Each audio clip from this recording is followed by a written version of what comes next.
There's something to being able to speak freely about your team and telling people in your fan base what you might not necessarily want to hear. However, when you hear it from someone from the outside, it takes things to a totally different level, and it sometimes may ruffle the jimmies of the person who was doing the dishing out to the people in the fan base.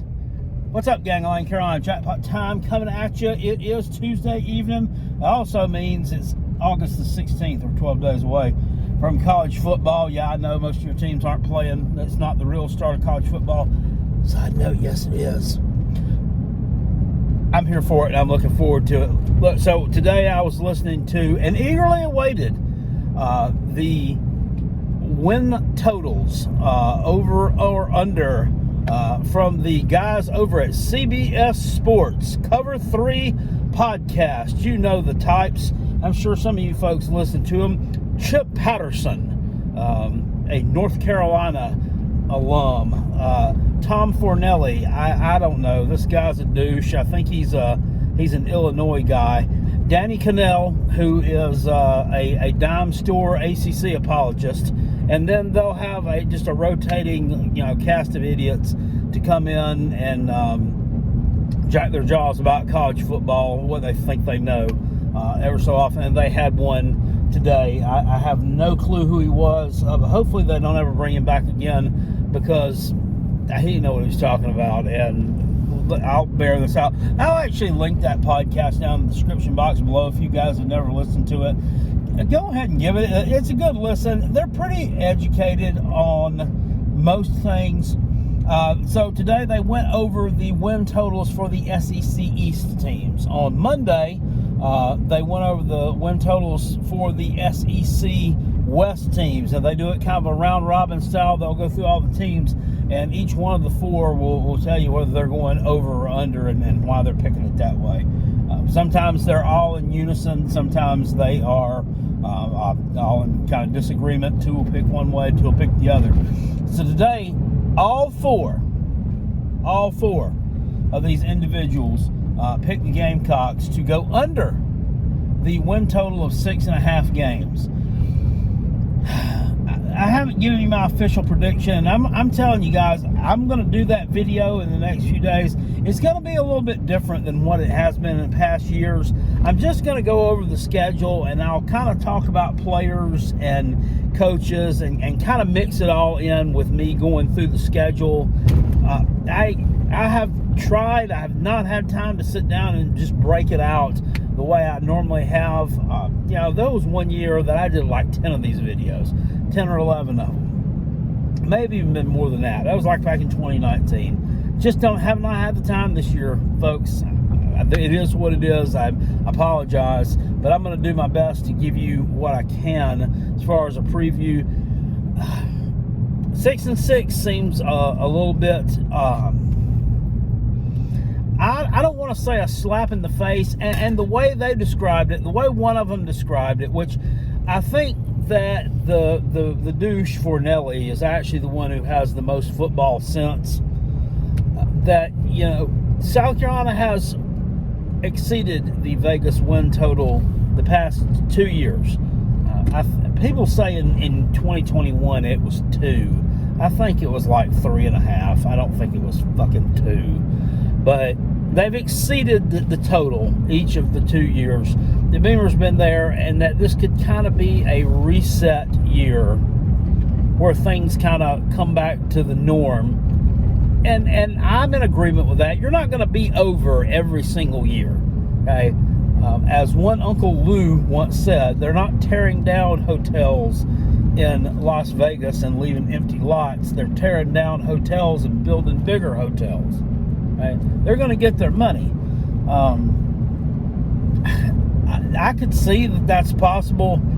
However, I really I got to think that the Gamecocks are good there for an upset. I think they're good to beat somebody that they shouldn't beat. I'm trying to hone myself in on what game I'm thinking that they can win, that they're not expected to win. and and everybody wants to say Tennessee. I just don't think the Tennessee game is a good spot for South Carolina. I don't think that schedule-wise, with it coming not right after Georgia, but 2 weeks after Georgia, on the road, with hostile environment, revenge factor, wanting to beat you by 50. Same gimmick offense, and South Carolina with a defensive backfield that I know is talented and I know will be probably next year every bit as good as Cam Smith and Darius Rush were last year. I just think the first half of the year, these young guys may take a little bit of a step back, and I think that they could get burned a little bit by that.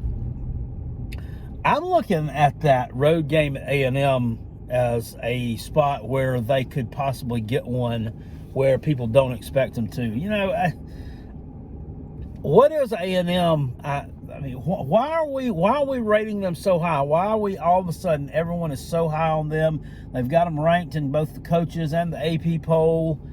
Everybody says they got a ton of talent, yet nobody tells you who the talent is. Nobody will break it down in specifics and say, Jim Bob Cooter right here has the ability to rush for 1,000 yards, and Jimmy Jack Jericho has the ability to have 1,200 yards receiving and at least 15 touchdowns.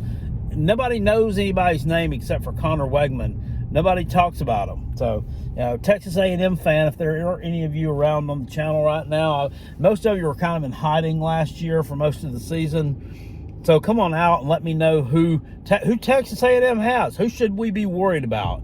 Who should, not necessarily send a shiver down our spine, but who should we have some mad respect for and give mad props to that's on your team before we even play them? I'm looking at that one as a place for South Carolina to win. And yes, I know it's on the road. I still think Knoxville is a more hostile environment than band camp. So there's that. But I really didn't like some of the things I had to say about the Gamecocks. There's one idiot on there who was kind of like the guest person,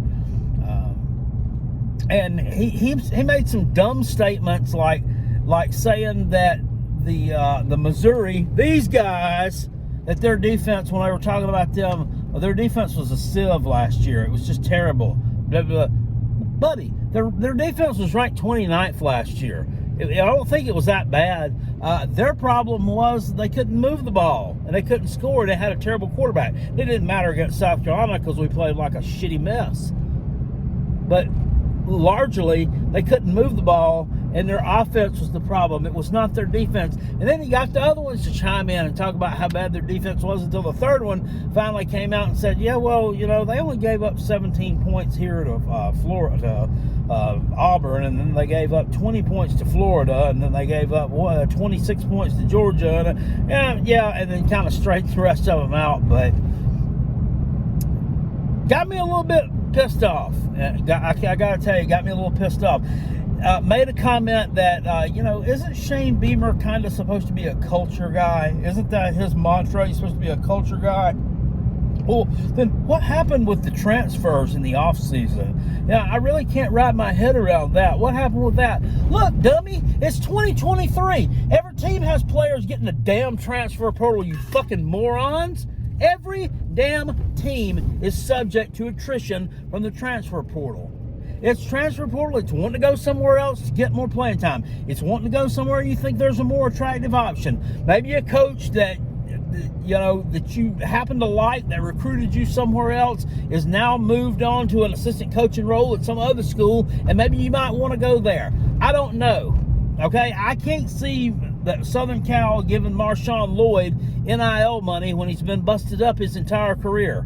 Now, he's shown flashes of being able to be decent, but from what I saw the other day, I was reading one of their message boards, and Marshawn Lloyd, in his first carry of fall camp, fumbled the football. I can't really smile about that. I shouldn't smile about that. Should I? Did I smile about that? I don't know if I should. They say Jordan Burch is also running with the ones at Oregon. We'll see about that. Say Jaheim Bell. They like his toughness down at Florida State. He'll be a starter, I'm sure. He's gonna do great things. Everybody will talk about how shitty South Carolina was, and how we don't develop talent, and blah blah blah, don't know how to use them, and blah blah blah blah this, and blah blah blah blah blah. When really it was the idiot offensive coordinator we had that was the issue, not the school, not the team, not the head coach. It was the idiot that he had calling plays. And then the other kid, Gilbert Edmonds, that went to Florida State, looks like he's destined to be a backup there this year. So, I mean, every team is going to have guys get in the transfer portal. I'm a little bit kind of ticked off that South Carolina didn't do as good of a job as I think they should have done in the transfer portal, scooping guys out. I don't see why they could not have landed Logan Diggs, or if not Logan Diggs, at least have landed the kid from NC State, which, I don't know if we wanted him or not. I saw a little short clip video on YouTube. It popped up on my feed the other day. For some reason, it was last year's game at East Carolina, and his name was like Demi Sumo Karangangamungabe or something. But he runs. He had the ball. They were. It was like second and goal from like the 2. He runs right into the teeth of that ECU defensive front, which was stacked. Runs into a loaded box. They shoved that sumbitch back 10 yards and dumped him flat on his cheeks. I'm not, if I'm lying, I'm crying, and I ain't shed a tear. Go Google it, go type it in your YouTube search engine and look, just, type in there, NC State running back gets obliterated. It was kind of cringy to watch, but I think he could have provided some depth in South Carolina. So I don't see why we couldn't have got one of those guys. That was kind of disappointing to me. I do like the Trey Knox addition. I like a couple of the pieces they got on the offensive line. I actually like the young man from Yale that we got. His name is Nick Gargiulo. I'm going to call him Nick G. That's what I'm going to call him all year. But they had this media time the other day, and my gosh, what a well-spoken young guy. I mean, he's definitely on point with the intelligence. You can tell that he came from somewhere. You can tell that he is somebody and is going to be somebody. I think that South Carolina doesn't get the credit it deserves from the national media. There are reasons for that. He went on to say, well, if you take away the Tennessee game, Spencer Rattler threw 12 touchdowns and 12 interceptions. Well, newsflash, dummy, you can't take the Tennessee game away. So, he threw those damn touchdowns. He's capable of doing it. South Carolina gets no respect. It's not, anything new though. So I'm still going to link that podcast down in the description box below. So feel free to go and get your ears polluted if you'd like to, or who knows? You might learn something. I don't know. Anyway, what's going on down here? Somebody always getting pulled over, man. They always like pulling people over and looking for stuff. I'll notice these cops looking for stuff over in the bushes with these people. They throw some drugs and shut out. Anyway, I'm gonna see you guys later on. Don't forget, live show tonight at 9 p.m. I'll see y'all later. Appreciate it. Peace, and I'm out of here. And go Gamecocks! Ooh, that was weak. That just sounded terrible. Woo! That'll have to do.